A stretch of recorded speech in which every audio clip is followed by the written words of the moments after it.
maintenant que votre liste est prête et enrichie, donc comme on a pu le voir dans le suivi des opérations, on peut l'exporter en CSV. Donc simplement, il faut se rendre sur sa liste. Donc là, vous allez par exemple dans mes listes, vous allez sur votre liste, ici, et donc dans les choix de sélection, vous avez la possibilité d'exporter en CSV. Une fois que vous avez exporté en CSV, vous avez la possibilité de transformer ce CSV en tableau. Donc c'est une manip assez simple sur Excel, si vous avez Excel. Ou bien, si vous avez Google Sheet, vous pouvez directement importer votre fichier dans Google Sheet, ce qu'on va voir dans quelques instants.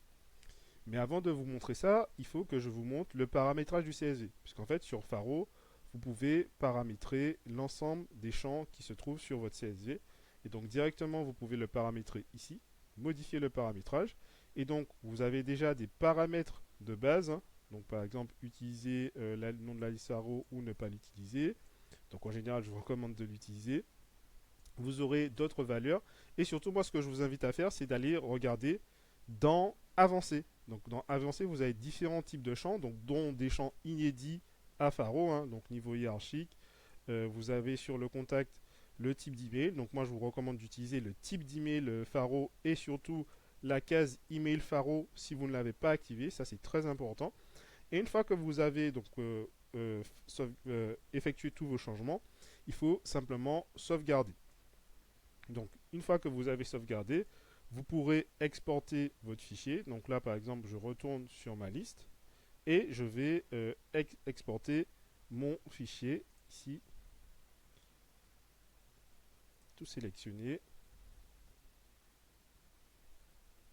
Et ensuite, on va voir à quoi ressemble ce fichier. Hein. Donc, exporter les prospects en CSV.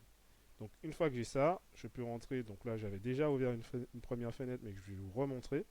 Donc ici, je vais importer mon fichier que j'ai téléchargé. Et donc, vous aurez les informations directement disponibles ici. Donc, nom de la liste, nom, prénom, l'email Faro, la fiabilité de l'email, et ainsi de suite. Je reviens sur Faro pour vous indiquer que d'autres exports sont disponibles. Donc, d'autres exports sont disponibles, donc notamment donc, au niveau du paramétrage, vous pouvez exporter vers un webhook. Vous pouvez également exporter vers des CRM, donc on a des intégrations natives avec HubSpot ou Pipedrive. Là encore, je vous invite à vraiment bien paramétrer les champs que vous souhaitez utiliser. Hein. Donc modifier le paramétrage. De même pour le webhook.